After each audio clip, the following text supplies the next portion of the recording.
Bom, no episódio de hoje a gente vai falar sobre normas sociais. De onde elas vêm, por que elas são importantes, se é que elas são importantes. As normas sociais podem ser formais ou informais e vão ter um impacto na nossa vida desde a infância até vida adulta. O Bruno vai contar por que ele sugeriu esse tema e por que ele tá tão irritado com uma norma social específica, ou melhor, por que as pessoas não cumprem ou não obedecem essa norma aí que é tão importante no momento que a gente está vivendo. Vai ter dica de filme, dica de livro e, como sempre, alguém vai roubar a minha dica de filme. Espero que vocês gostem. Só quis gravar a abertura pra falar que eu vou roubar a dica de filme. Filho, não. É tudo interesse. Tudo interesse. Eu sou o Bruno de Mauro e eu estou aqui com a Cíntia Cruz.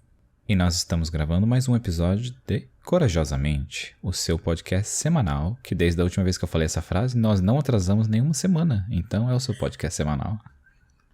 É o seu podcast semanal por enquanto, porque a vida é inconstante. Porque por enquanto vai ser podcast diário, é isso? Ué, não sei, de repente me dá uma... Ai, nossa, mês de outubro, tô muito louca, quero gravar todo dia. Não sei, Bruno. Eu não quero me comprometer com a audiência. Viu, audiência? Quem é a audiência? A gente só tá falando um com o outro, não tem nem mais ninguém aqui. A gente tem uma audiência, inclusive eu queria mandar audiência. Se estiver ouvindo a gente agora, beijo pra você, tá? Temos toda semana comentários fofinhos e maravilhosos sobre os episódios. Os meus pacientes ouviram o episódio do relacionamento, tem rendido temas super interessantes nas sessões, então, enfim, tô me beneficiando muito desses episódios, viu? É verdade, temos uma audiência. Eu vou falar aí que você está roubando isso, usando o podcast para facilitar a vida dos seus pacientes, assim você não precisa fazer nada na terapia, você só fica sentada lá, entendi. Escutem, eu falo que fulano, escuta o episódio tal, sobre tal coisa, e aí a pessoa já vem vários insights, enfim. Mas temos audiência sim, é verdade, estamos recebendo um monte de mensagens bonitas. Quando eu falo que não temos mais ninguém aqui é porque eu esqueço quando a gente tá gravando que a gente tá gravando. Igual você acabou de pegar o seu cigarro imaginário ali. Tô muito aqui com meu cigarro imaginário só refletindo.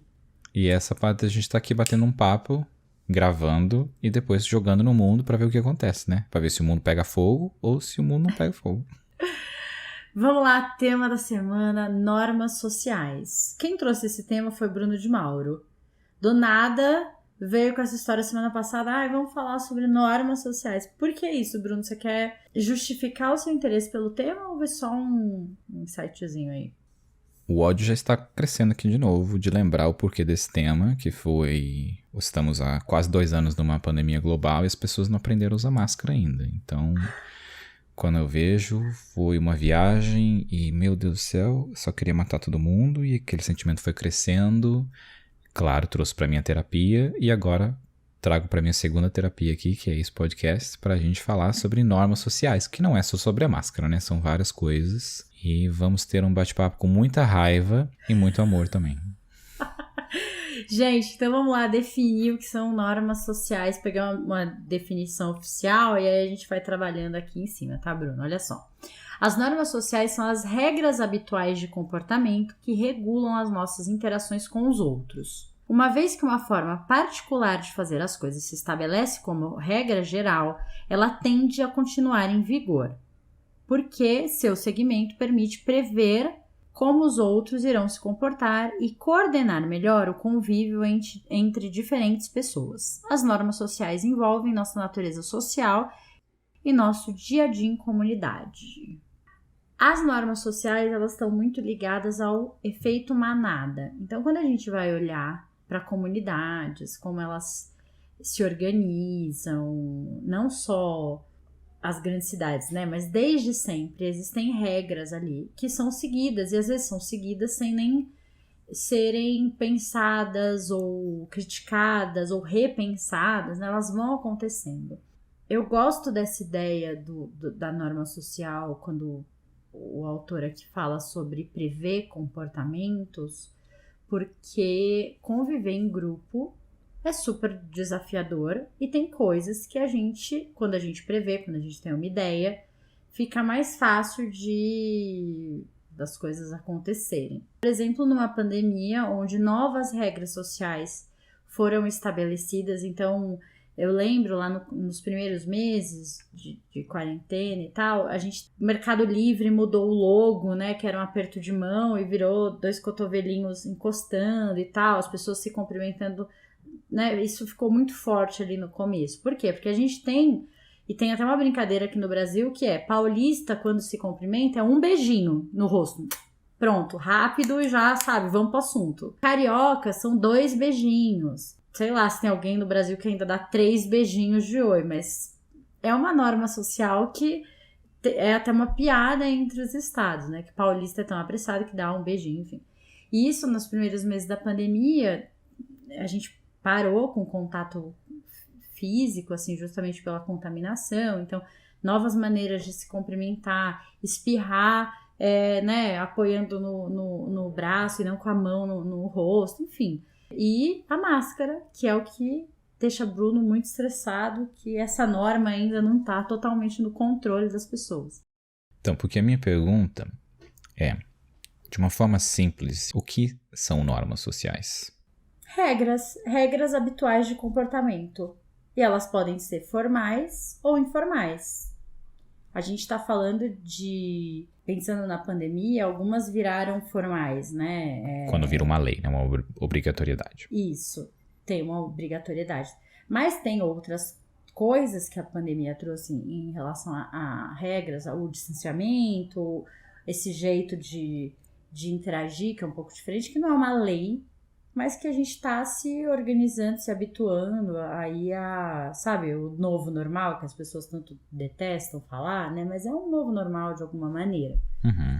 Porque temos, por exemplo, o que vem na minha cabeça, que é uma regra, que é uma lei, mas também não é uma lei, é você está num ônibus cheio e entra uma mulher grávida e você tem locais para aquela pessoa sentar que são designados a pessoas grávidas ou com deficiência ou pessoas mais velhas.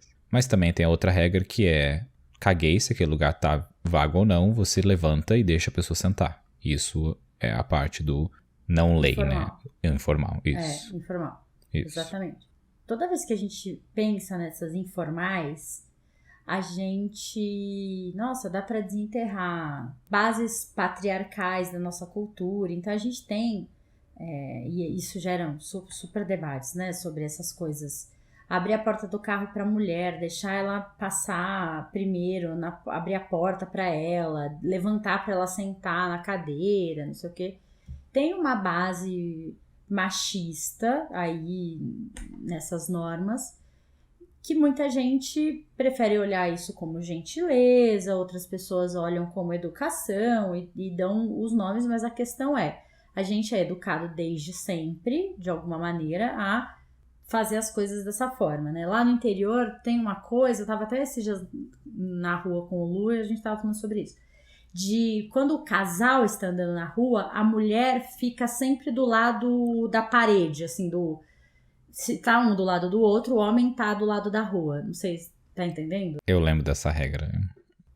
E eu lembro disso, assim, no interior isso é muito forte, mas eu lembro, por exemplo, a gente andando na rua com meu avô, se ele tava do lado da rua e a gente atravessasse a rua, conforme a gente ia atravessando, ele já ia passando pra gente ficar do lado da parede, né? Então, não sei, tem uma coisa de proteção aí também. Fala-se sobre a questão do machismo, porque é essa coisa de que a mulher precisa sempre ser protegida, é sempre mais fraca, então, vai pegar peso, vai lá e não, deixa que eu pego, né? Tem um homem na sala, ele que tem que levantar as coisas pesadas, a mulher não, e tal. Então, é um pouco dessa via mais patriarcal que a gente tem dentro da nossa cultura. Assim como tem um outro lado disso, que é um jantar de amigos, todo mundo acaba de comer, as mulheres naturalmente vão ali meio que tirando a mesa, né? E os homens, lá, nossa, uma vida em Marte conversando e tal, e as mulheres já meio se agilizando. Então,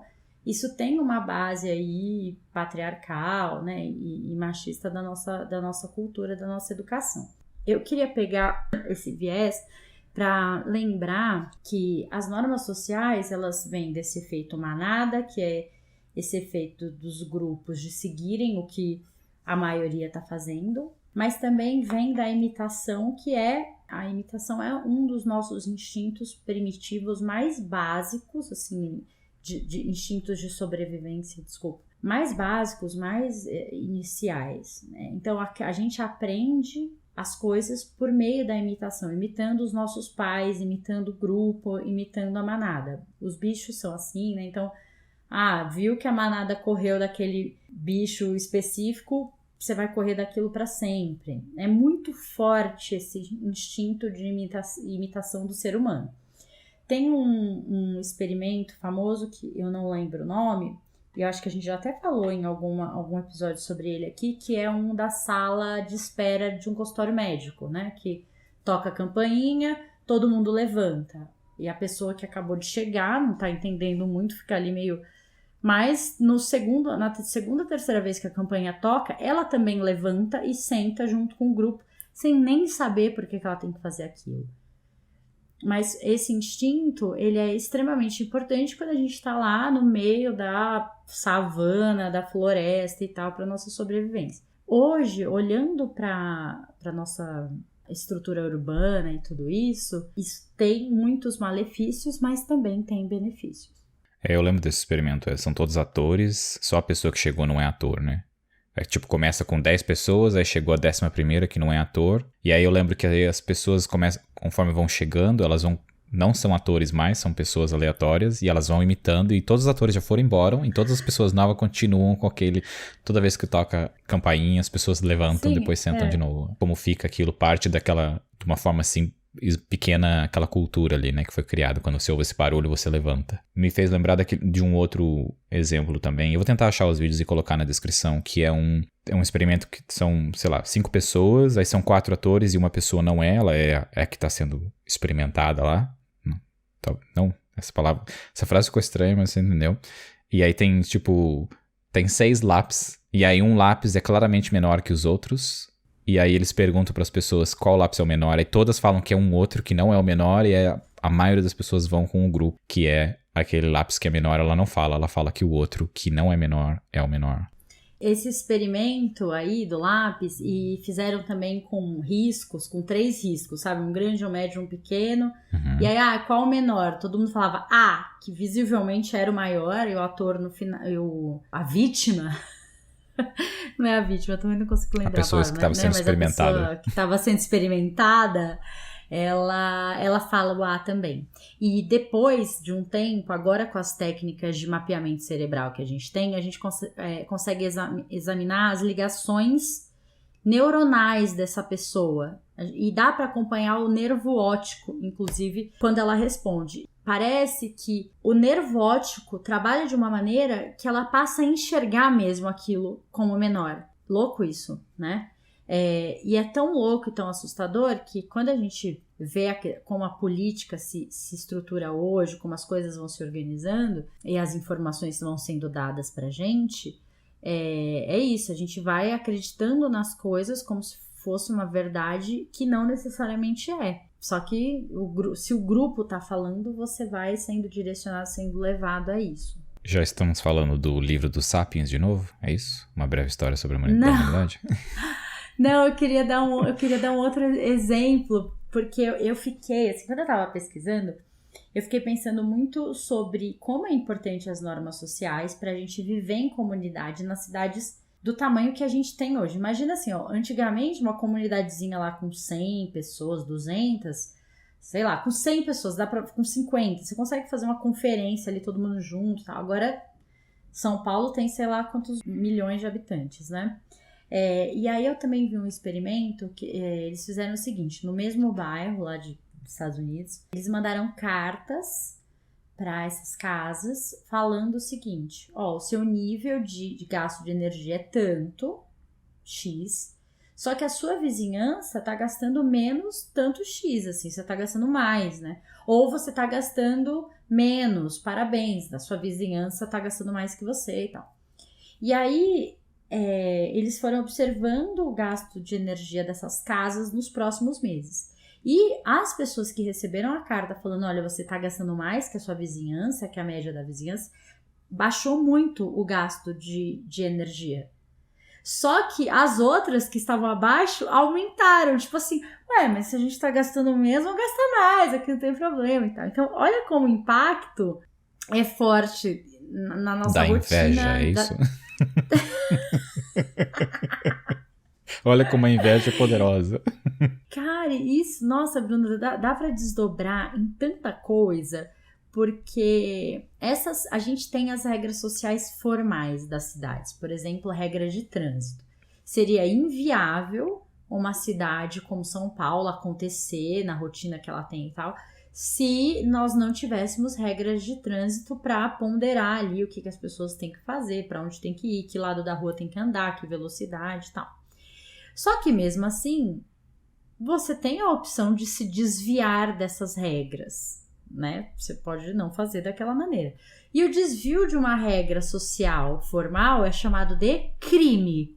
Você é punido por não cumprir essa regra. E aí existem muitas discussões sobre o quanto essa punição faz ou não faz você conviver ou não melhor, ou se de fato punir educa ou não o cidadão. Nossa, a gente pode desdobrar várias discussões sobre isso aqui, né? E aí eu fiquei pensando, você que é brasileiro e que mora num outro país, essas regras formais da cidade que você mora hoje, teve alguma que te chamou muito a atenção, que foi... Você falou, nossa, cara, isso aqui é muito diferente do Brasil e posso ser punido por isso? Tem. Eu acho que na parte de direção tem uma diferença que acaba sendo grande, porque quando você aprende as regras de direção é algo que é importante, né? Algo que você vai salvar a sua vida, salvar a vida de outras pessoas e salvar o seu bolso, que você não vai tomar multa porque você está quebrando aquela regra. E aqui uma regra, por exemplo, de direção, se o passageiro não está usando o cinto de segurança, o passageiro que é multado e não o motorista que é multado. Então não é minha responsabilidade os passageiros estarem usando o cinto. Claro que o meu carro vai apitar se o passageiro não estiver usando o cinto, mas é diferente do Brasil, onde a regra é sua. A regra é do motorista, né? De ter certeza que todo mundo... A punição é do motorista. Isso, a punição do motorista. Uma outra regra aqui é você dar ré na esquina. Então você pode dar ré na esquina aqui. O que na minha cabeça é tipo, não, eu não posso dar ré na esquina de jeito nenhum, porque é proibido. Eu não consigo ver onde eu tô dando ré, como é que eu posso dar ré na esquina? E isso pra mim ficou muito implícito porque eu tive que tirar a carteira de motorista aqui de novo, então eu tive que aprender tudo isso. Só que a primeira vez que eu vou fazer o exame, acontece que você toma no cu, porque você tem as suas regras aprendidas e memorizadas, interiorizadas, e aí você vai ver que não, que a regra aqui é diferente, que se aplica de forma diferente, e para você funciona de uma forma lógica. A gente estava falando sobre alguma coisa e me fez pensar sobre a parte cultural aqui, que para mim foi um choque no começo, que é, aqui não tem fila preferencial, aqui é uma fila só e foda-se, é isso. E eu lembro que no começo isso me marcava muito, porque era uma coisa muito normal para mim ter uma fila preferencial, onde pessoas com nenê de colo ou pessoas mais velhas iriam para essa fila. Aqui não, aqui é uma fila só, todo mundo usa a mesma fila e ninguém nem se fala de fila preferencial ou nada. Claro, é uma cultura diferente, eu vejo pessoas muito mais velhas andando na rua sozinhas, sem companhia nenhuma, ou andando de cadeira de rodas. É uma parte de cultura diferente. Mas continua sendo um impacto muito grande para quando eu mudei para cá. Tem uma coisa que eu acho que o brasileiro... A gente tem... Não sei como é que a gente pode falar isso, mas assim, eu sinto que o brasileiro, ele ultrapassa mais o espaço físico das outras pessoas. A gente fala mais perto do outro, a gente toca mais no outro. É isso, a coisa da fila, você cola na outra pessoa, você tá andando no metrô, né? Tem uma coisa meio de invadir espaços, assim, que pelo menos as pessoas, né, os gringos que eu tenho contato, que eu conheço e tal... se chocaram muito, assim, tipo, nossa, sabe, como assim? Essa pessoa tá meio encostada em mim aqui, tô achando isso meio estranho. Não sei se você sentiu ou percebeu isso também. Eu não senti de espaço, mas eu vejo, sim, viajando em locais públicos e pessoas ficam sempre mais afastadas, mas eu senti que é uma coisa parecida, que é sobre intimidade, como o brasileiro é tão rápido e tão, tipo, íntimo, de alguém que você não conheceu ou que você conheceu há pouco tempo. E aqui não é assim. Você não vai falar de coisas íntimas não só sobre sexuais, mas coisas de sentimento e de relacionamento com pessoas que você acabou de conhecer, sabe? É algo tipo, não, você tá passando de um limite aqui que seria esse mesmo do espaço, sabe? O espaço íntimo é meu e eu compartilho com algumas pessoas só, e você que eu acabei de conhecer não tem isso. Já no Brasil, não, você acabou de conhecer alguém, o espaço íntimo é bem raso já. Não raso, você já tá falando muito sobre isso, sabe? Sem alguém te faz pergunta ou você faz pergunta sem se sentir com medo disso. Já tá melhor amigo de infância e chamando pra ser padrinho do filho da pessoa. Exatamente. E a gente tá falando dessas regras sociais informais, né? E aí entra as regras de etiqueta, que a gente conversou em algum episódio aí pra trás sobre isso, né? Sobre essas coisas de... e não pegar o último bolinho do prato. O dono da casa é o primeiro que se serve. Sei lá, quando você vai visitar alguém da casa nova, leva um presente. Essa coisa que a gente tem na nossa educação e que no Brasil, principalmente, como os estados são muito diferentes e colonização foi feita também por povos diferentes, então a cultura em relação a essas regras e tal do Brasil, ela é muito doido, assim, né? Como é diferente alguém que cresceu no Rio Grande do Sul para alguém que cresceu em Minas Gerais. Você sente essa diferença no seu relacionamento? Porque Cintia é paulista, seu namorado é baiano, você consegue ver uma diferença ali dessas normas? Eu acho que no caso do Lu e dos amigos, um dia eles estavam aqui, a gente estava conversando, né, sobre, sabe, a coisa... infância, escolas que estudaram, a rotina, morar numa capital que tem praia e eu que sempre morei numa capital que não tem, sabe, essa coisa assim diferente e tal. Mas eu não sinto muita diferença nas regras sociais, com exceção do coentro, né, na comida, e aí eles riam porque eu odeio coentro, né? E coentro é a base da comida baiana, é dendê e coentro, as duas coisas. E aí uma das amigas do Lu falou assim, é mesmo, né, gente? Paulista tem essa coisa com coentro? Não consigo entender. Claro que você não consegue entender. Você cresceu comendo coentro na vida. Isso daí, né? A gente não. Então, mas assim, não sinto muita diferença em relação a isso. Mas eu tive uma sócia gaúcha, tive muito convívio com gaúchos em projetos, e o gaúcho eu sinto uma diferença. Então, eles têm as rotinas deles do dia, o chimarrão, parar para tomar o mate, sabe? Essas coisas assim que a gente não... E não é assim um parar rapidinho, é para mesmo, tem o ritual ali e junta todo mundo em roda, é uma coisa diferente que a gente atropela um pouco, isso eu sinto diferença. E os gaúchos têm essa coisa também mais patriarcal, da mulher, do homem, da proteção, mais forte, né? Isso eu observei bastante. Em relação às regras sociais informais, a gente tem uma questão muito forte com o líder, com a autoridade do grupo. E isso a gente consegue observar nos animais, né, assim, do quanto eles seguem o líder, o quanto o líder é respeitado e tal. E nos humanos também, mas de um jeito que é muito surreal. Então, o primeiro experimento que eu acho interessante a gente falar aqui, que me chama, assim, muito atenção, é o experimento de... Latene e Darley, acho que é um experimento que ficou muito famoso porque eles rodaram esse vídeo, vira e mexe você deve ver no Instagram, no Facebook, alguma coisa. Tem umas pessoas na sala fazendo um teste super tranquilo, não é assim, tá valendo a nota da vida, não, é um testezinho lá, estão respondendo e tal, e começa a entrar fumaça por debaixo da porta, tipo fumaça de incêndio. E aí as pessoas começam a olhar, nossa, o que será isso? Aí tem uma autoridade na sala, que é o cientista lá, que tá promovendo, ele fala, gente, fica tranquilo, não é nada demais, continuem. As pessoas continuam. E a fumaça, tipo, aumentando. E eles, nossa, não, tá forte essa fumaça. Queridos, fiquem tranquilos, podem continuar. E aí tem uma pessoa que levanta, tipo, meio que faz menção que vai sair, e todo mundo continua sentado ali. E aí ela volta e senta de novo na mesa e continua.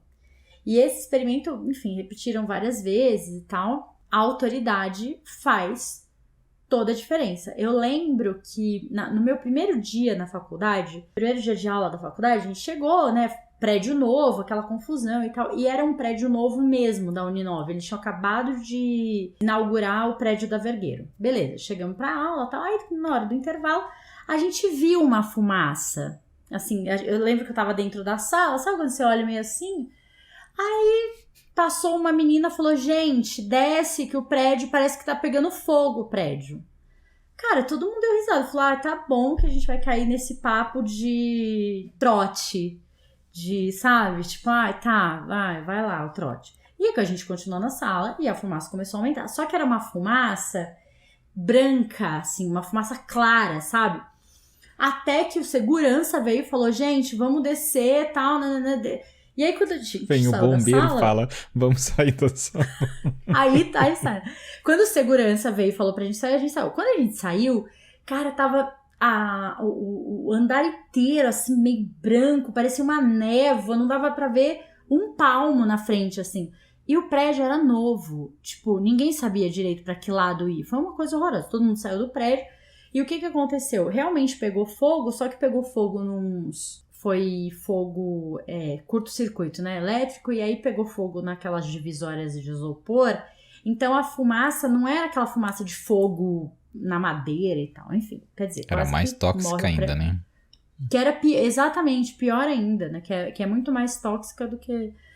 Então foi pouco fogo, mas foi muita fumaça e tal, enfim. Então eu lembro muito, por conta desse experimento, eu lembro muito dessa situação, porque realmente, se o segurança, eu acho que não tivesse ido lá, ninguém tinha saído, porque todo mundo achou que era trote e ninguém levou a sério. Uma outra experimento famoso é o de Milgram, que é aquele dos choques, que também ficou super popular, que é a pessoa chega para o experimento, ela está numa sala e ela tem a possibilidade de dar choque numa pessoa que está numa outra sala. Então ela vê a pessoa pelo vidro, a pessoa tem umas perguntas lá que ela vai fazendo, e quando a pessoa erra, ela dá o choque na pessoa. Aonde que eu posso me inscrever para dar choque nas pessoas? Tem um site? Escuta essa, Demauro. Só que aí o choque vai ficando mais forte, tipo a voltagem. E nos botões, inclusive, tá, sabe, danger, perigo, tal, né? E o pesquisador vai falando: não, pode aumentar. E a pessoa falando: ai, não sei o que, tipo, ai, tá doendo. E não importa. Se o pesquisador falar até o último lá, que é o mais, sabe, alto, a pessoa continua dando choque, mesmo vendo a outra pessoa estribuchando lá do outro lado e tal. E esse experimento foi feito depois da Segunda Guerra, depois, né, do Holocausto e tal, porque os pesquisadores queriam entender como é que os nazistas foram capazes de fazer coisas tão terríveis com outras pessoas sem questionar, sem falar: gente, não, pelo amor de Deus, como assim, né? Como é que a gente vai tacar fogo numa igreja cheia de criança? Só que a força e o peso da autoridade, ele é tão grande, não só para os seres humanos, mas para todos os animais, que ele ultrapassa essa regra, a moral, regra de convivência, todas essas regrinhas que a gente aprendeu, né? A liderança e o respeito à autoridade sempre vai falar mais alto. É muito louco. Tem um outro, a lista de experimentos, juro que é o último, mas que também é muito famoso. Eu até coloquei aqui na lista de filmes para indicar, que é um experimento que foi feito em Stanford, que é aquele da cadeia, que eles simularam uma cadeia. Sabe qual que é? Não sei. O da cadeia foi assim, eles simularam uma cadeia no porão lá de um prédio lá dos cursos em Stanford, para observar o quanto o traço de personalidade faz com que a pessoa tenha tipos de comportamentos em relação à autoridade, a grupo e tal. Então eles separaram prisioneiros e guardas, acho que eram 16 pessoas, então 8 e 8. E aí eles foram, tudo filmado, e os pesquisadores iam tirando nota e tal. Depois de 6 dias, não sei quantas pessoas desistiram do experimento. A coisa fugiu totalmente do controle, assim, em relação à violência, agressividade, abuso de poder, coisas do tipo assim... 3 da manhã o cara, o guarda, né, o falso guarda, porque ele não era guarda, era um experimento, acordar e resolvi que vai todo mundo tomar banho gelado. E assim, Eles não eram guardas, não era, ninguém foi preso por nada, assim, só pelo poder de estar ali com os outros, então é um negócio surreal. Então, de novo, a questão da autoridade, como é sério isso nos seres humanos.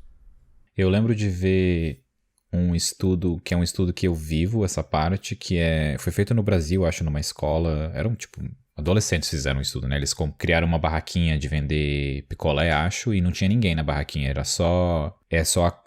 tinha o carrinho de picolé e aí tinha uma plaquinha, tipo, cada picolé era R$2, e aí tinha uma caixinha pra você pôr o dinheiro e aí você pegava o picolé e colocava o dinheiro, só que ninguém tava olhando. No final, eles contaram e viram que tinha uma câmera lá, eles colocaram, só que não avisaram pra ninguém. Não era sobre as pessoas saberem que estavam sendo observadas, era sobre o ato de... A regra é, o picolé custa R$2, você pega um e você coloca o dinheiro de R$2. Essa é a regra. Não precisa estar ninguém te olhando pra você seguir ela. A grande maioria das pessoas seguiram. Algumas pessoas não pagavam, pegavam picolé e saíam, não colocavam dinheiro nenhum. E eu falo que eu vivo isso porque é comum aqui, por exemplo, no aeroporto... Tem uma área que é só garrafas, assim, de água. Aí tem uma caixinha com €1. E aí você coloca €1 na caixinha e pega a água que você quiser. Mas não é nada travado. São só caixas de água aberta. E você coloca o dinheiro se você quiser. Você não precisa colocar. Em museu também tem isso. Você compra um mapa, tem uma caixinha com um valor. Você coloca a moeda lá e pega o mapa se você quiser. Mas... continua assim, você coloca se você quiser, sabe? É um acordo legal e moral ali, porque não tem ninguém te observando, mas você sabe que você tem que pagar por aquele bem que você está consumindo, sabe? E eu lembro até uma vez a gente estava viajando num grupo de amigos, e aí uma amiga nossa estava brincando que ela não pagava pela água, ela só pegava. Eu acho que a viagem inteira a gente ficou enchendo o saco dela de que ela não pagava, sabe? Eu sinto um pouco de vergonha de ter feito isso, porque eu acho que a gente exagerou um pouco. Mas eu tenho certeza que toda vez que ela passa no aeroporto agora e vê a garrafa d'água, ou ela fica com muita raiva e não paga, ou ela paga todas as vezes lembrando da gente ter feito isso com ela. Mas ó, que interessante. Essas regras sociais informais, por exemplo, em relação a dinheiro, elas são tão fortes que, por exemplo, no seu caso, eu tenho certeza que se você fosse lá pegar, se não... Sabe quando às vezes você... não paga sem querer, tipo, sei lá, dá uma confusão, você acha, e aí depois você fica, meu Deus, eu não paguei, que horror, que não sei o que, tem um peso ali. E essas pessoas que fazem isso, elas não têm peso nenhum, assim, o processo moral delas é outro completamente diferente.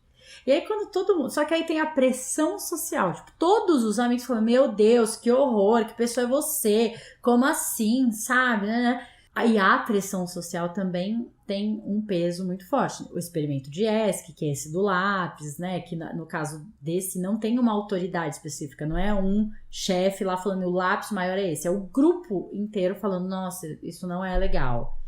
Esse exemplo do bullying com a sua amiga é um exemplo ótimo pra gente lembrar da adolescência, porque nem sempre a pressão social é pra você fazer uma coisa legal. Os adolescentes, muitas vezes, né, a pressão social é, não bateu no fulano, não quebrou tal coisa, não usou droga tal.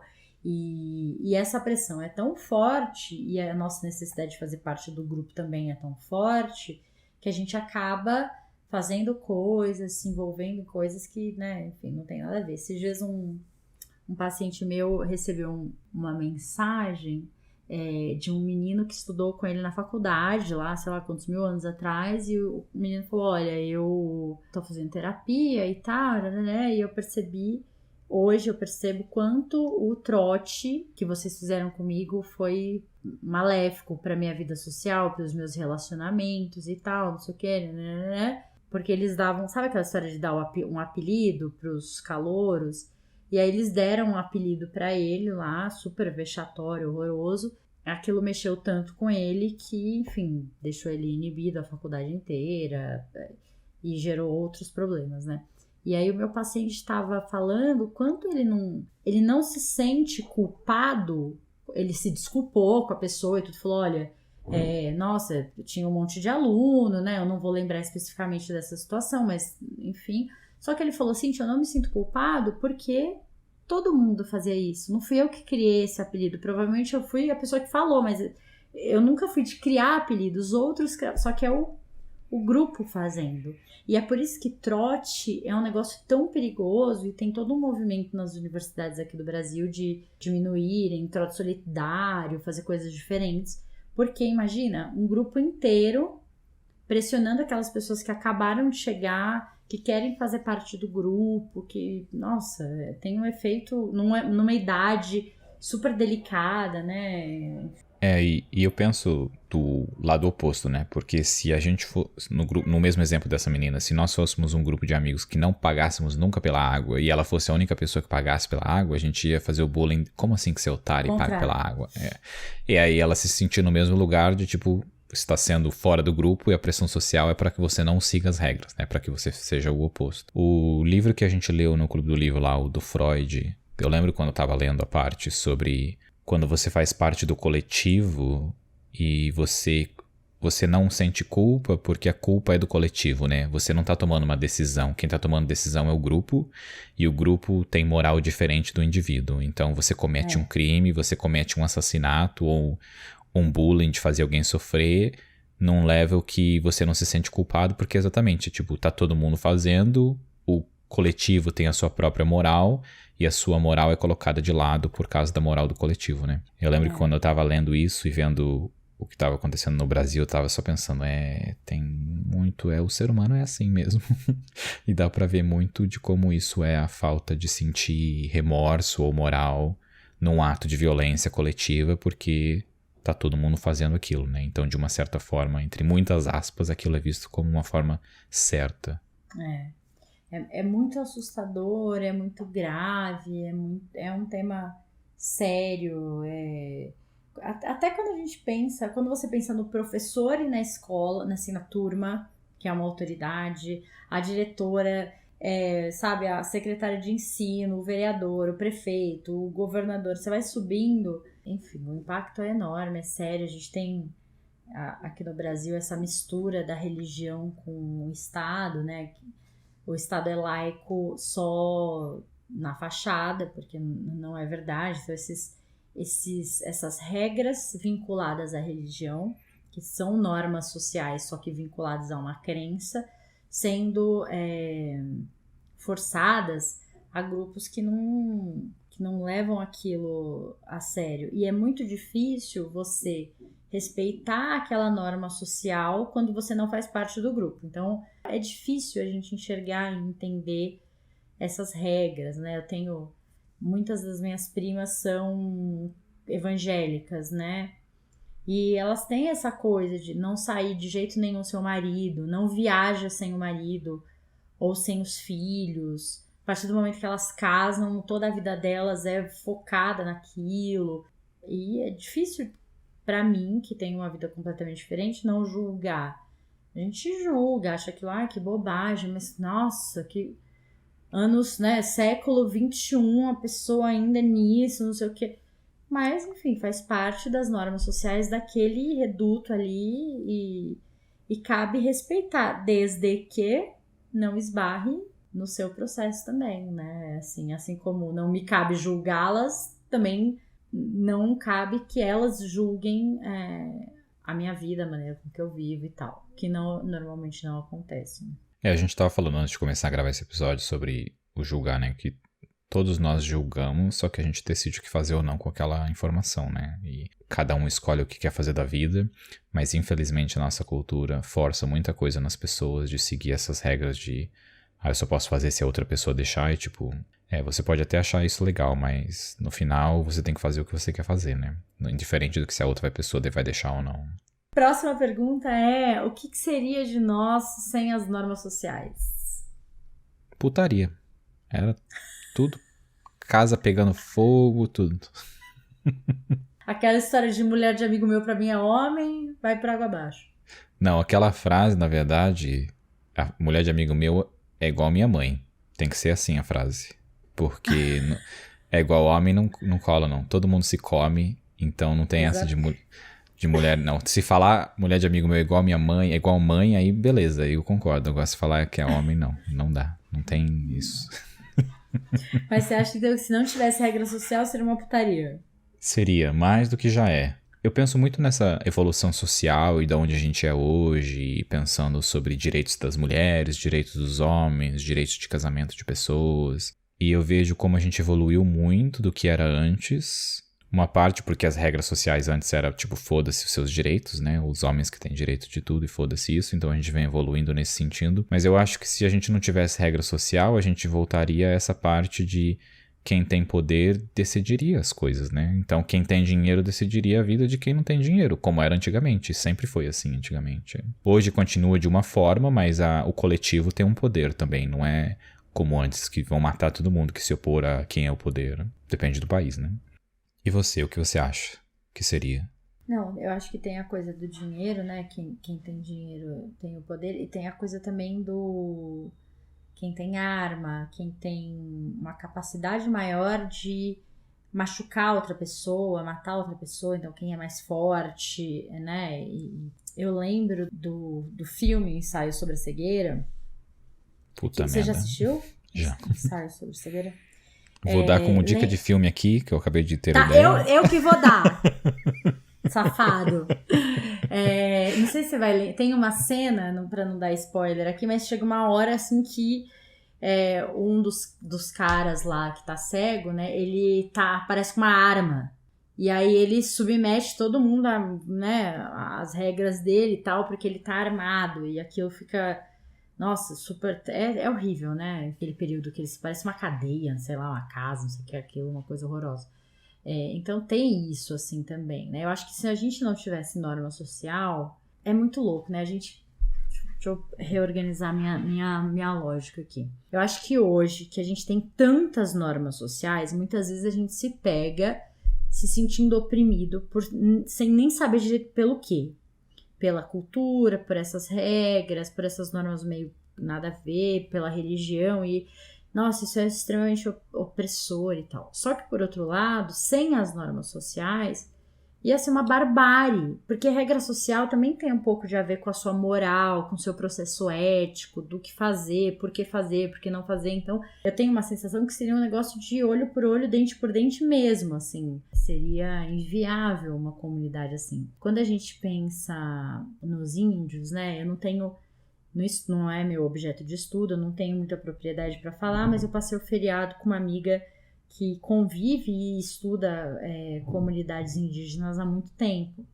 Então, ela vai trazendo assim algumas concepções que eles têm e tal, que são muito diferentes das nossas, mas que também são regras, são normas sociais daquele microcosmo ali deles, dos homens, das mulheres, cada um ter o seu papel dentro daquele grupo, o que às vezes também é opressor, só que eles têm um jeito diferente de ver, até a noção de tempo deles é diferente, né? Então, enfim, super interessante. A gente teve conversas bem legais sobre isso.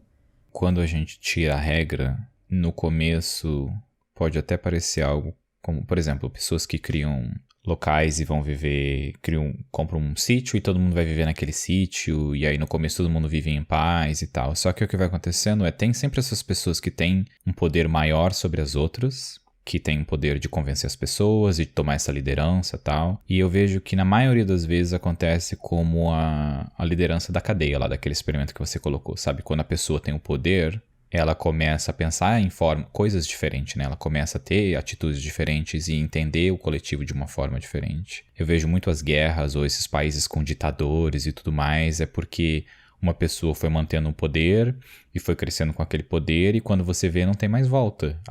Aquele poder é só em volta daquilo, as normas foi tudo pro caralho, você foi aos pouquinhos perdendo aquilo. E toda essa forma de poder muito forte é maléfica, né? Indiferente se é do poder da esquerda ou se é poder de direita, você vai para locais que são difícil de voltar. Você vai se colocando em situações que é difícil de voltar e de lembrar de que, tipo, no final o coletivo é o importante. A gente vive em uma sociedade do coletivo. Há quem diga que o coletivo não seja importante. Para mim, o coletivo é importante porque todo mundo tem que ter direito, todo mundo tem que viver.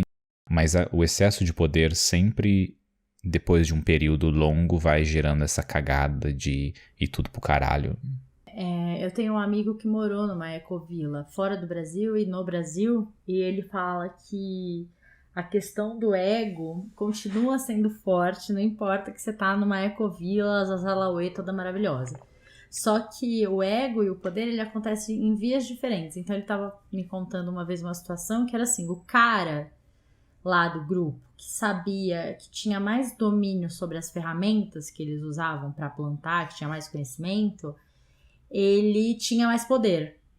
Então ele acabava sendo uma autoridade, e aí o que ele queria tinha que ser feito do jeito que ele queria e tal, e era um saco.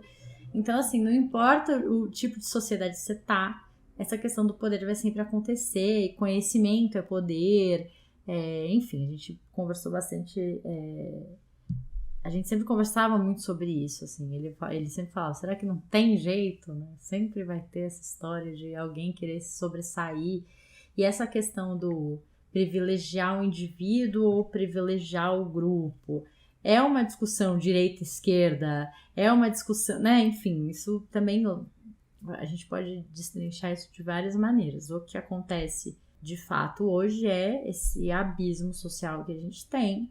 Então, um monte de gente vivendo na sua bolha, e eu me coloco nesse lugar porque eu vivo em bolha em vários sentidos, desde o lugar que eu moro, as pessoas que eu convivo, as pessoas que eu atendo, né, que eu trabalho e tal, é uma bolha, e até que ponto a gente quer romper essa bolha, olhar para fora, e enfim, fica aí o processo, né, de reflexão. Vamos falar sobre as normas sociais que eu adoro, ou que nós adoramos, porque tem umas que eu adoro. Demauro fez uma cara de, opa, como assim? Antes da gente ir pra essa parte, que já é perto indo pra parte final, tem uma coisa que eu precisei quando eu trouxe a raiva que eu estava da máscara, das pessoas não usando máscara na terapia. E essa é a única razão que eu falei pra gente gravar esse podcast. Todo o resto é só superficial comparado à raiva que eu ainda tenho dessa parte. Uma coisa que o meu terapeuta me disse, vou dar o nome e o sobrenome dele aqui, Caio, que disse que é muito importante. Que é importante quando a gente diz o primeiro nome. Eu vou ficar assim, te mostrando o nome do meio. Eu vou colocar o pi no sobrenome dele, sabe? Aí não vai sair. Vai sair só o primeiro nome. Que ele falou, e foi importante para minha reflexão, que existem todas essas normas e a gente escolhe qual a gente vai seguir e qual a gente não vai seguir, né? E a gente pode escolher seguir todas, como a gente pode escolher caguei, não vou seguir nenhuma, e no final são essas coisas que a gente decide. Pagar o preço por isso. E com isso em mente, saber o quanto isso vai impactar quando a outra pessoa segue ou não segue a norma social que a gente compartilha ali, né? De usar a máscara não, de usar a máscara sobre o nariz ou só no queixo, e entre outras normas. É isso, a gente escolhe quais normas seguir e o que fazer quando a gente vê alguém não seguindo a norma, né? A gente pode não falar nada. Eu, por exemplo, quando alguém vem furar uma fila, eu adoro falar pra pessoa, você está furando fila, vai tomar no seu cu. Aqui não é o lugar de você entrar. Então, você escolhe não falar nada, ou você escolhe ser aquela pessoa que vai falar. Mas era só esse 2 centavos que eu queria adicionar aqui. Mas eu acho legal você pontuar isso, sim. Porque também, quando a gente escolhe o caminho de não seguir as normas, como é que a gente lida quando a outra pessoa também não segue? É isso, tipo, foda-se, vou dirigir do meu jeito. Mas quando alguém vai e para na frente da sua garagem, te impede de sair, aí você fica puto, aí, nossa, que absurdo, as pessoas não têm senso, não sei o quê. E aí, né, como é que é isso, assim? A gente precisa olhar pra isso também, o quanto, porque normalmente, quando a gente não segue alguma norma, isso tem uma consequência para outras pessoas. Eu acho que, às vezes, a gente deixa de seguir certas normas porque você percebe que não vai ter um impacto negativo pro grupo, ou para outra pessoa, aquilo é muito pequeno e tal. Mas muitas vezes tem. Então, se eu resolver, foda-se a regra de trânsito, eu vou andar no meio da rua, eu pedestre. Cara, eu vou causar um monte de problema para um monte de gente, posso causar um problemão para mim mesmo, porque eu posso ser atropelado e tal, sei lá. Agora, essa história de, primeiro as mulheres subindo a escada, entrando no elevador e tal. Se você não cumprir, o máximo vai acontecer a pessoa demorar mais 3 segundos para entrar no elevador, ou para ela mesma ter que abrir a porta do carro. Não, acho que não é um grande malefício que isso gera. Então eu acho que isso é uma reflexão que a gente tem que ter também, né? Se o não cumprir essas normas, o quanto está prejudicando outras pessoas. E eu acho que o da máscara é uma coisa... Porque sobre as outras normas, eu acho que nunca algo me incomodou tanto sobre a máscara. E uma reflexão que eu fiz sobre a máscara é sobre... Existe um vírus mortal que está no mundo inteiro. E quando eu uso uma máscara, eu estou protegendo as outras pessoas. Porque caso eu esteja com esse vírus mortal, eu não vou contaminar outras pessoas. E aí, quando alguém não usa máscara... Quando todo mundo em volta dessa pessoa está usando a máscara, essa pessoa está protegida. Porque se ela estiver com um vírus mortal, ela vai matar as outras pessoas, mas as outras pessoas não vão matar ela. Então eu acho que nisso ainda impacta essa raiva ainda maior, porque não é só sobre usar a máscara, né? É sobre você me contaminar com algo que eu estou escolhendo te ajudar, que é usar a máscara.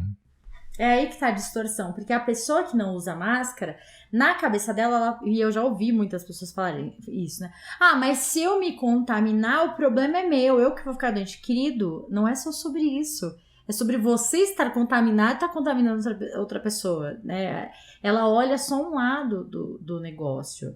E é muito isso, assim, às vezes a pessoa fala assim, mas qual o problema se eu tiver sem cinto de segurança? Se acontecer um acidente, eu que morro. Não, meu amor, se o seu corpo sai do carro e bate no corpo de outra pessoa... Mas era isso, já coloquei pra fora, como já tinha colocado pra várias pessoas que tiveram que ouvir minha reclamação sobre a máscara.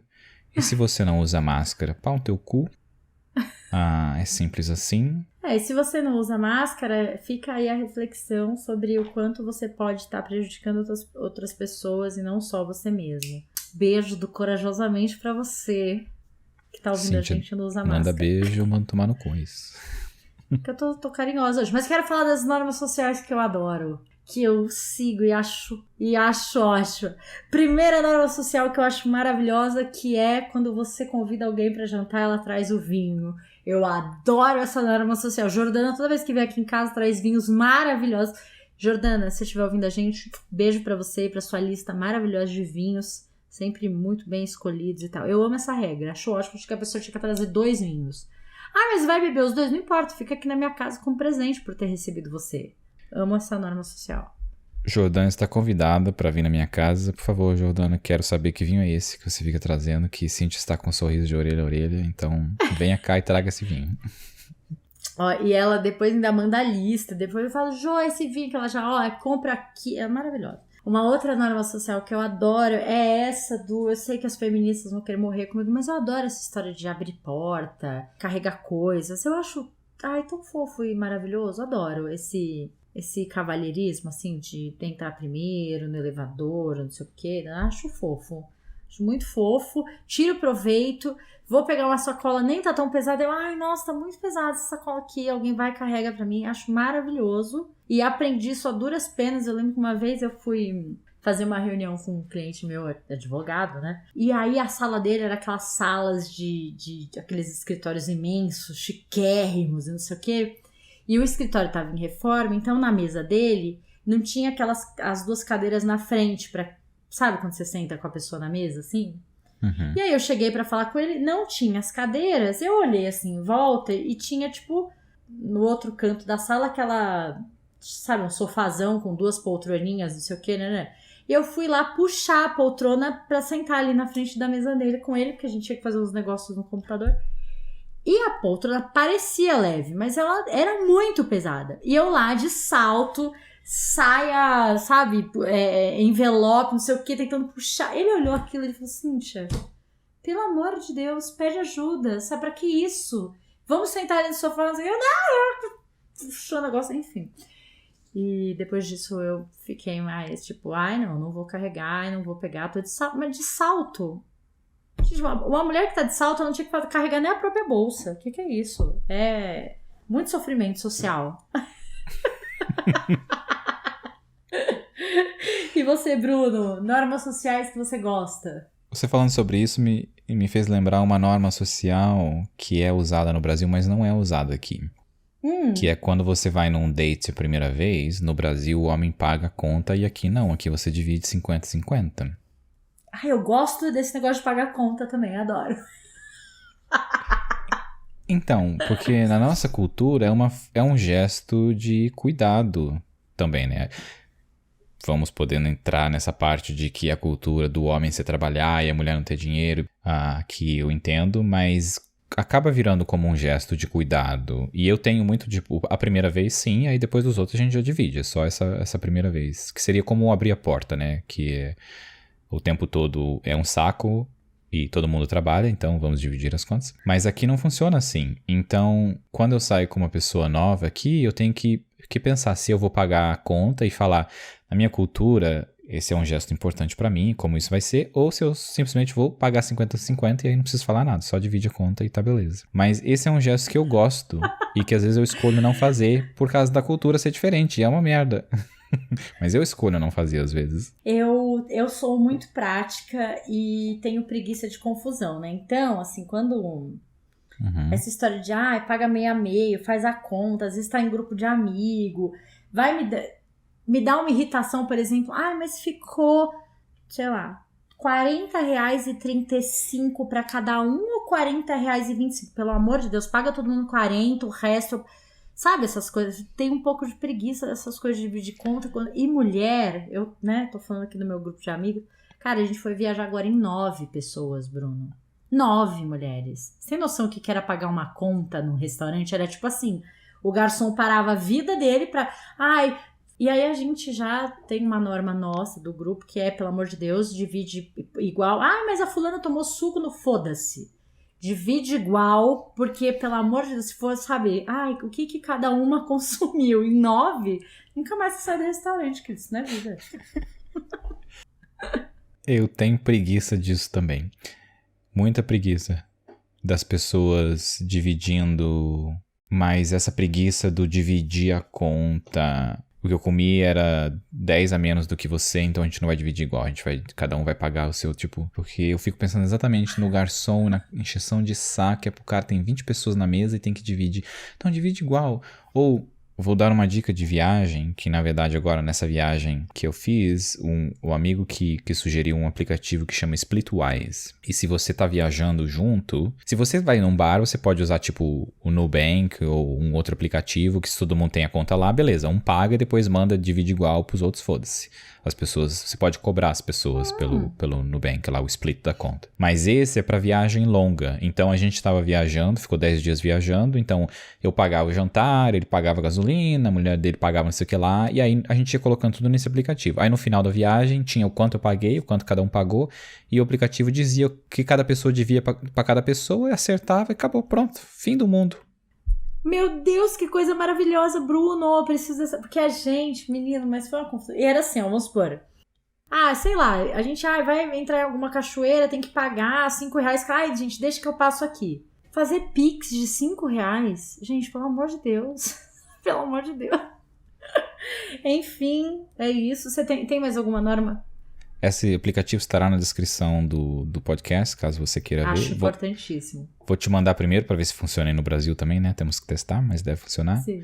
E não, eu não tenho isso de normas. Tem as normas que eu não gosto, né? Que, vamos dizer, eu já falei. Vamos falar de mais normas que você não gosta. Nossa, aí vai precisar de umas 5 horas de programa. Não, eu fiz algumas pouquinhas aqui, para de ser assim, tá? O norma que eu gosto obedecer a Cíntia. Vamos lá, Cíntia, vamos. Olha, eu acho que a primeira norma que eu acho complicado de seguir e tal é a da moda. Sabe, a roupa que tá na moda, a roupa que não tá na moda. Mas mulher não se veste assim e tal. E aí eu tava lendo o livro do Gandhi e eu achei muito legal, porque o Gandhi, depois que ele realmente entrou na questão lá do movimento pela Índia e tal, ele só usava aquela... que não é bem uma sunga, né, mas é um nó que eles dão no tecido que fica parecendo uma fralda, assim, e o tecido, a túnica que ele jogava por cima. Ele andava em qualquer lugar e com um chinelinho lá, um negocinho de couro, ele andava daquele jeito. Sempre, com aquela fralda, aquele negócio. E aí o rei George, da Inglaterra, resolveu dar, sei lá, um jantar, não sei o quê, e recebeu o Gandhi, uma reunião, um negócio.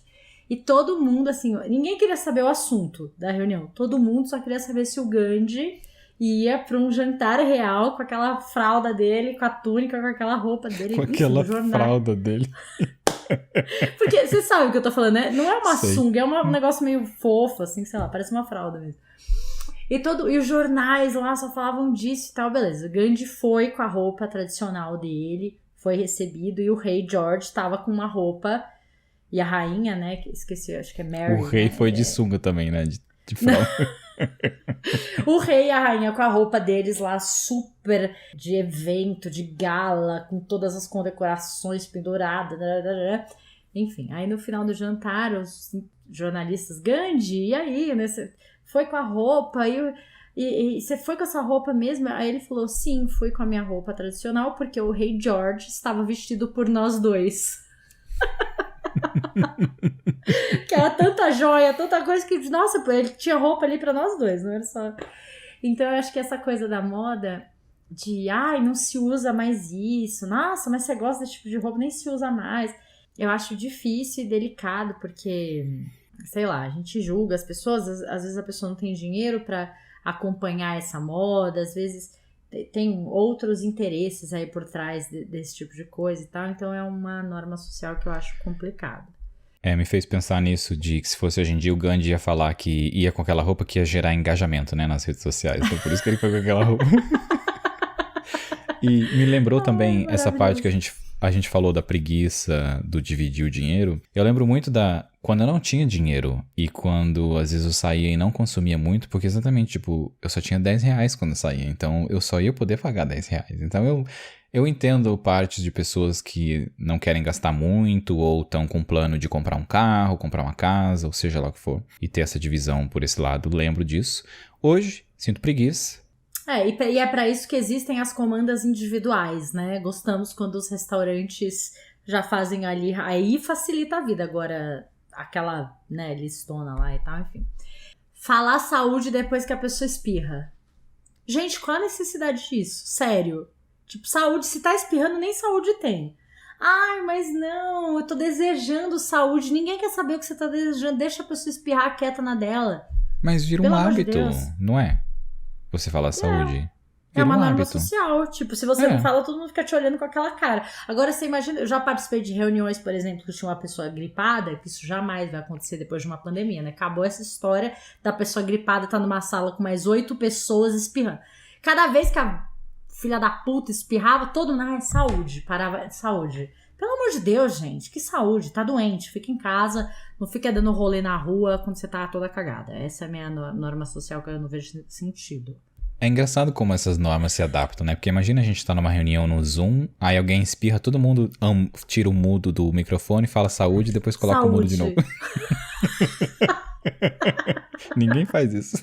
Não, e a pessoa não mutar quando vai espirrar também, né? Tipo, espirra todo mundo. Gente, pelo amor de Deus. Olha, enfim, fica aí essa daí. Outra norma social que eu acho cu da cobra é convidar alguém que já te convidou pra alguma coisa. Tipo assim, você vai fazer seu aniversário e você fala, mas não queria convidar o Bruno. Mas ele me convidou pro aniversário dele, não vou convidar pro meu. Não convida. Não convida quem você não quer que esteja no rolê. Casamento tem isso, né? Mas a pessoa já te convidou pro dela? Convidou porque quis. Porque me queria lá, porque eu sou muito fofa e querida, maravilhosa, mas eu não quero essa pessoa no meu casamento, no meu aniversário, no meu rolê, entendeu? Acho, Olha, gente, assim, eu já vou deixar um recado aqui para a nossa audiência, meus amigos que estão nos ouvindo.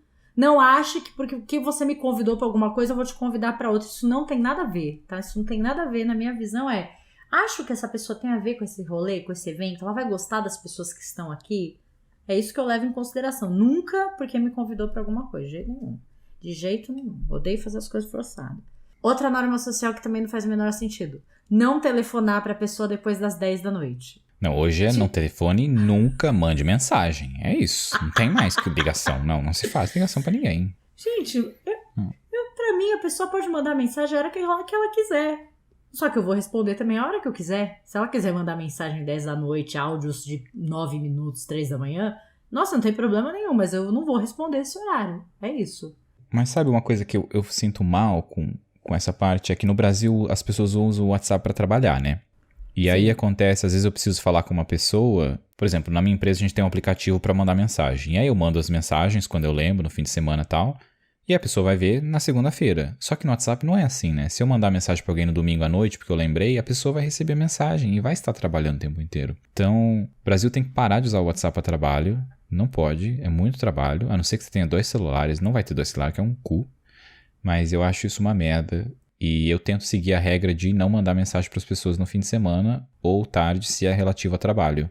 Porque não é pra estar trabalhando. Não é, tipo, não, manda e-mail. Se tem e-mail, manda e-mail. Não vai mandar mensagem no WhatsApp, não. WhatsApp é do horário de trabalho, se você for usar. Mas o trabalho é uma coisa. Aqui eu tô falando, sabe, quando a gente era adolescente, que as mães tinham muito isso. Ah, não vai ligar. O telefone tocava depois das 10, é só se alguém morreu. Porque todo mundo dormia cedo, né? Dormia às 10, então... E era mesmo, né? Que aí tocava de meia-noite, 1 da manhã, você pensava, puta merda, o que será que aconteceu? O coração até disparava. Mas porque todo mundo dormia cedo. Hoje em dia, o meu povo... Ninguém dorme, o povo que eu convivo não dorme cedo e tal, enfim. E ninguém atende telefone também. Então você pode ligar se você quiser. Isso, porque não é pra ligar. É por isso que ninguém atende. Porque não é pra ligar. Telefone não foi feito pra ligar. Já acabou essa época. Não. Ai, senhor.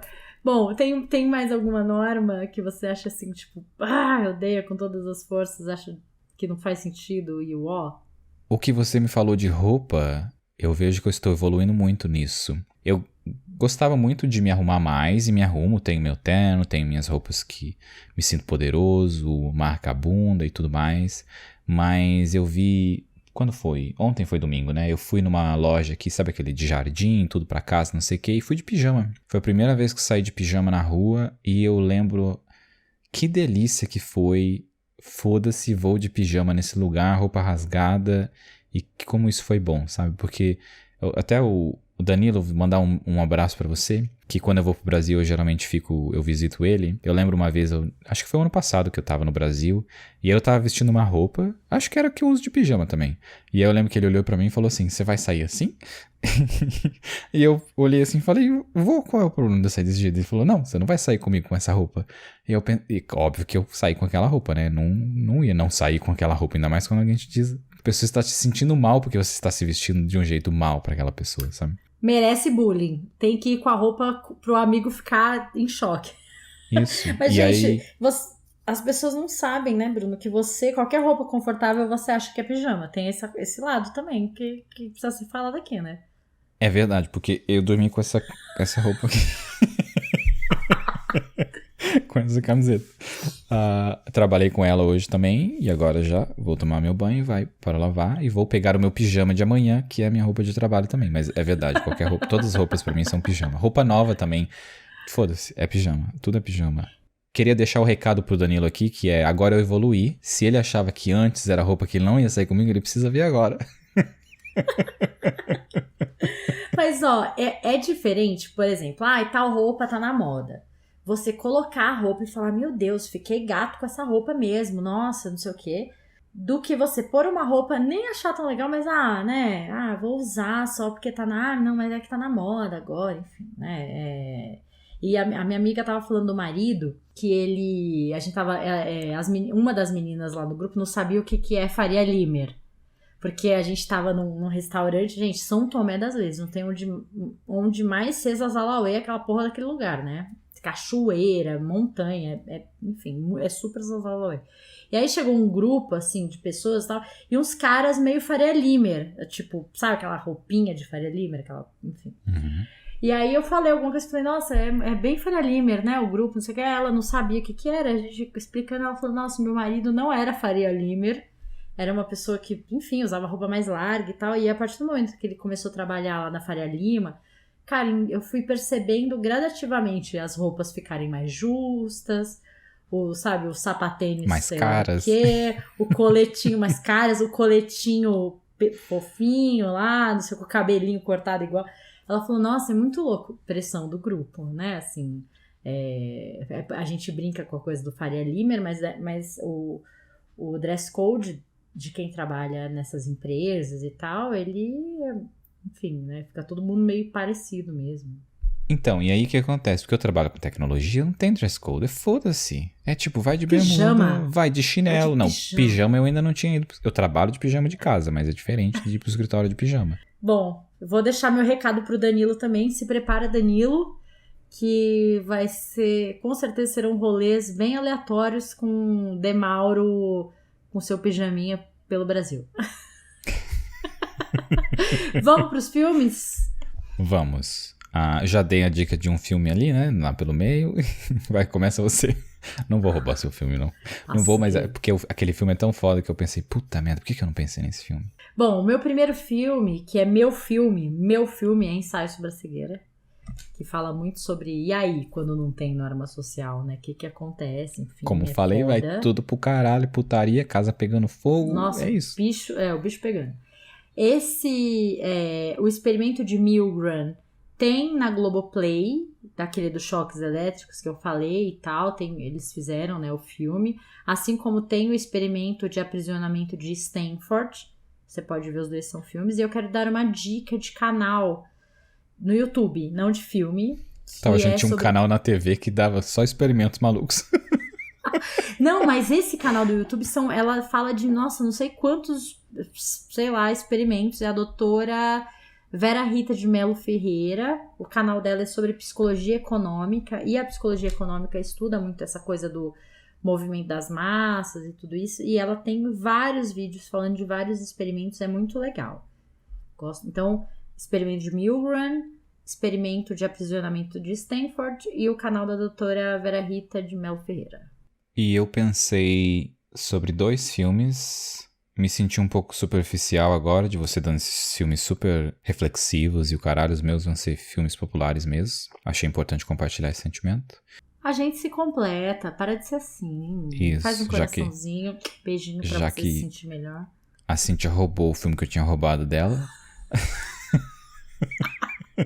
O primeiro filme chama Demolição.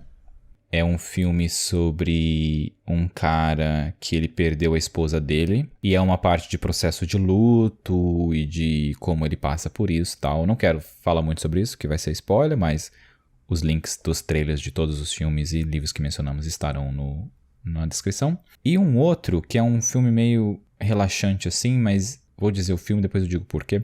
Chama A Mentira, com Emma Stone. Que em inglês chama Easy A, ela tem um A no peito e tal. E é um filme meio que quebrando normas sociais, assim, de como é na parte adolescente, de bullying, de como adolescente tem esses clubes. Então, o Demolição é mais na parte adulta e A Mentira é na parte adolescente. E uma das coisas que eu acho muito foda nesse filme é como são os pais dela. Eu acho que os pais dela são exemplos de pessoas pra ser assim na vida, sabe? Talvez não 100%, mas eu acho que são bem relaxados e como eles confiam nela e nas coisas que ela faz. E eles fazem a pergunta, mas tá tudo bem? Ela fala, sim, eu sei lidar com isso. Eles falam, então tudo bem, eu confio em você. Eu acho que é algo bem legal. E é isso, são esses 2 filmes. Lembrei de outro filme clássico pra olhar pra isso, que é A Onda. Com o DiCaprio? Não. Não? Não é a praia com o DiCaprio, esquece. Não, é A Onda. Porque é a mesma coisa, tem onda ali, ó. É, tá perto. Não, A Onda é aquele filme alemão que conta a história... não sei se ele é real, mas é muito nessa linha dos experimentos, que é aquele professor que, para os alunos entenderem como é que o nazismo funciona, ele fez as regras lá e o negócio também foge do controle e tal, que é um clássico também bem legal, A Onda. Eu acho que eu não vi esse filme ainda. Você não viu esse filme? Eu lembrei do trailer na minha cabeça agora. Nossa, Bruno, é muito bom, é muito bom, é muito bom. E essa coisa de criar um inimigo comum é sensacional. E só que o professor faz tudo isso de propósito, só que chega uma hora que a noção de grupo fica tão forte na turma que eles começam, enfim, desbaratinam. O nosso líder não está mais falando o que a gente quer, foda-se o nosso líder, vamos fazer o que quiser, porque o grupo é maior que o líder. Exatamente. Dica de livros. Admirável Mundo Novo, que é um clássico, né?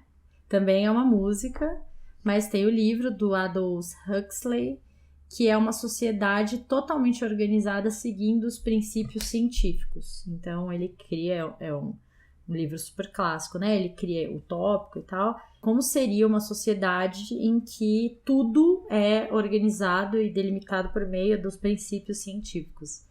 É muito legal. Deve ter filme, eu não sei, mas eu já li, acho que eu li umas 2 vezes. E ele é maravilhoso, esse livro. Tem um livro que eu não li ainda, mas dentro das pesquisas que eu estava fazendo aqui, ele apareceu algumas vezes, que chama Eu e os Outros.